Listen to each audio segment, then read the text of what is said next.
पड़ा रहेगा ठाठ। संसार में जब से जीव आया है तब से दिन प्रतिदिन जो आयु लेके आया है उसमें से दिन प्रतिदिन आयु घट रही है, और वो कहाँ लगा हुआ है? वो संसार में लगा हुआ है। ये आयु जितनी लेके आए वो बढ़ने वाली तो है नहीं, वो जितनी थी उसमें से दिन प्रतिदिन कम हो रही है। तो कोई जीव जो बुद्धिमान होते हैं वो संसार में आके अपना कल्याण कर लेते हैं, और जो संसार में फंसे हैं वो ये नहीं जानते कि हमें संसार से भी जाना होगा, और संसार से तो एक दिन सभी को जाना ही है। तो ऐसे ही एक सेठ जी थे, तो उनके घर में मतलब सब सुख संपन्नता सब थी और बहुत संपन्न थे वो, लेकिन धर्म से बिल्कुल विमुख थे। धर्म बिल्कुल भी नहीं था, न पूजा पाठ, न मंदिर जाना, न गुरुओं की सेवा करना, वो उनके घर में कुछ भी नहीं था। सुबह से कोई अपना नित्य कर्म करके वो अपना अपने बिजनेस में और उसमें और लगे रहते, और कोई मतलब धर्म की कोई भी बात नहीं थी। तो दिन ऐसे ही बीतते गए, बच्चे बड़े हुए। जब बच्चे की शादी हुई, बहू घर में आ गई।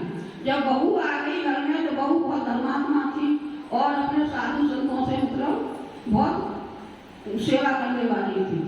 तो आ गई तो अब घर में सेठानी की चलती थी, तो अब बहू नई नई आई थी, तो वो कह रही थी तो न मालूम मेरे कौन से ऐसे पाप का कर्म का हुआ था जो मैं ऐसे घर में आई जो कि यहाँ धर्म कर्म बिल्कुल भी कुछ भी नहीं है और दिन भर अपने वैसे ही व्यतीत होता है।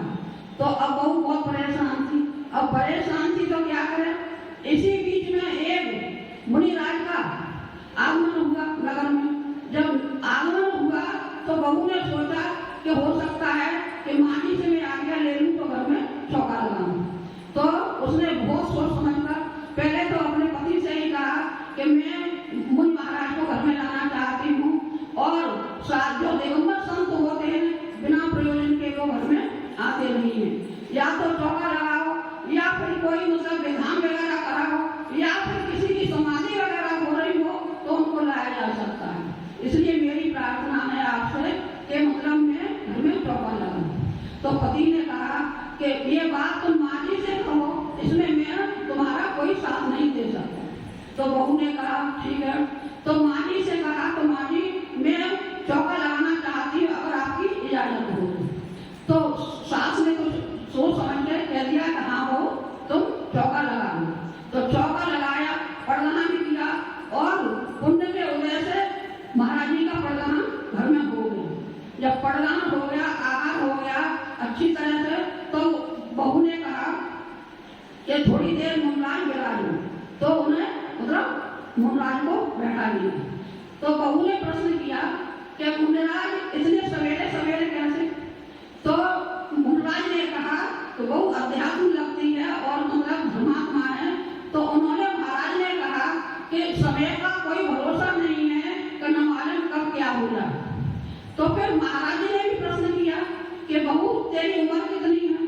तो उन्होंने बहू ने कहा कि मेरी उम्र तो अभी 5 साल की है, और तो तेरी सास की उम्र कितनी है? तो वो तो अभी पैदा ही नहीं हुई। तो फिर उन्होंने पूछा कि तेरे ससुर की उम्र कितनी है? तो वो अभी 1 साल के हैं। फिर वो पूछा कि तेरे पति की उम्र कितनी है?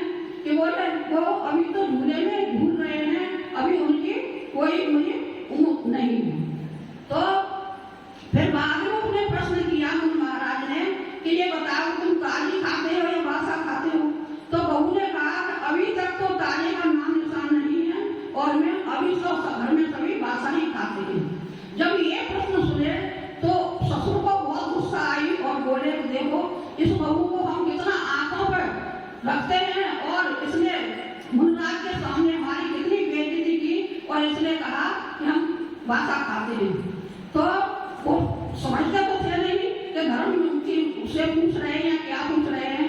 तो जब महाराज जी मतलब चले गए तो ससुर ने कहा कि बहू तेने ऐसे प्रश्न क्यों किए जो कि हमारी इज्जत आज बिल्कुल भूल में तूने मिला दी। तो बहू बोली कि और ऐसा तुझको ऐसा कौन सा घर में कष्ट है जो कि तूने हमारी आज इतनी बेइज्जती की है? तो बहू बोली इसका प्रश्न तो तुम्हें मुनराज जी देंगे, मैं नहीं दे सकती। तो ससुर ने कहा ठीक है। तो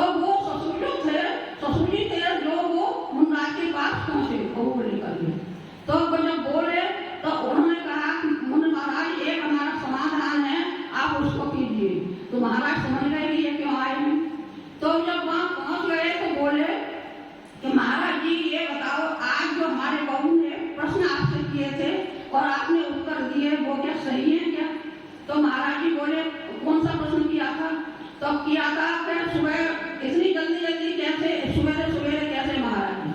तो इसका उत्तर था कि इतनी छोटी अवस्था में महाराज जी आपने दीक्षा क्यों ली? इसका ये जवाब था। और दूसरा प्रश्न था कि तेरी उम्र कितनी है? तो बहू ने कहा था मेरी उम्र 5 साल की है। तो इसका मतलब ये था कि वो अभी 5 साल से ही धर्म में रत हुई है, इससे पहले उसे धर्म का कोई ज्ञान नहीं था। तीसरा प्रश्न था तेरी सास की उम्र कितनी है?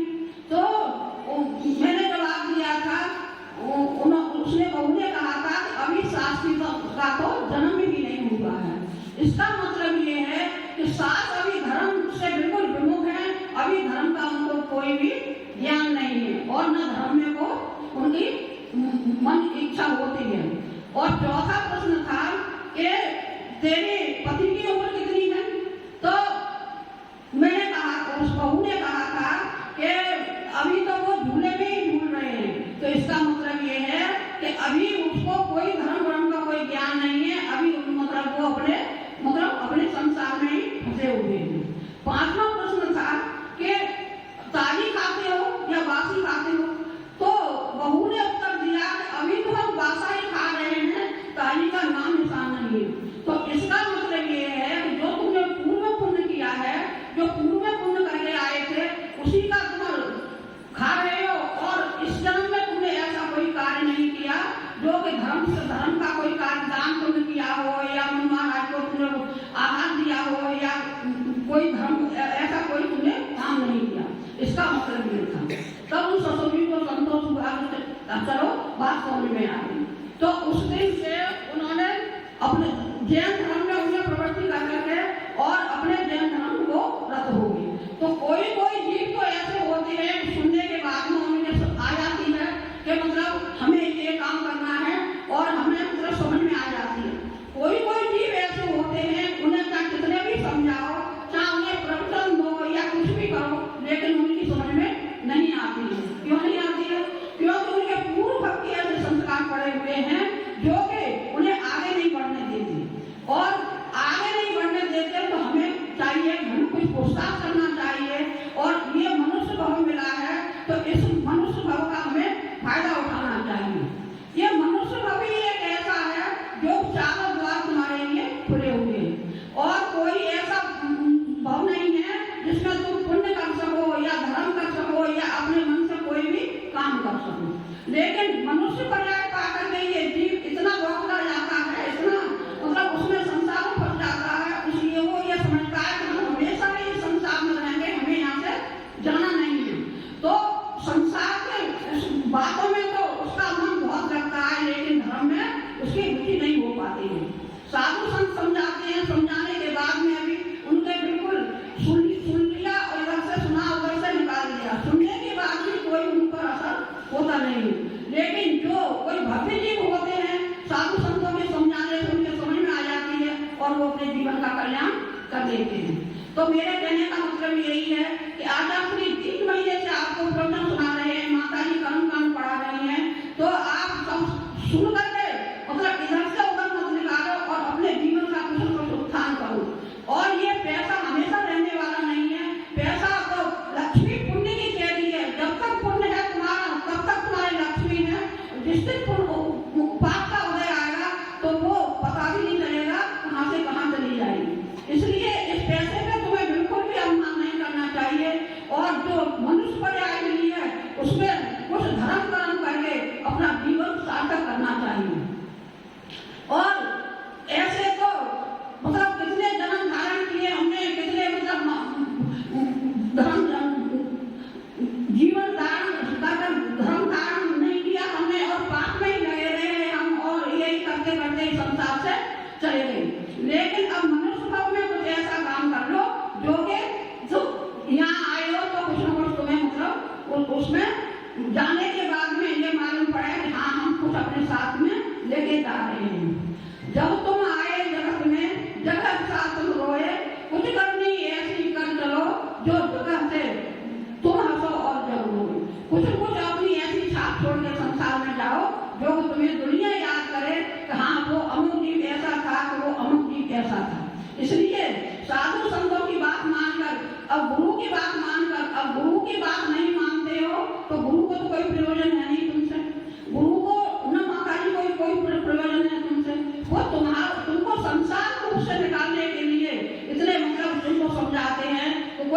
जीव हो, एक इस प्रवचन से अगर एक दो भी जीव बाहर निकल आए तो हमारा प्रवचन देना सार्थक हो जाए। इसलिए अपना जीवन का कल्याण करो।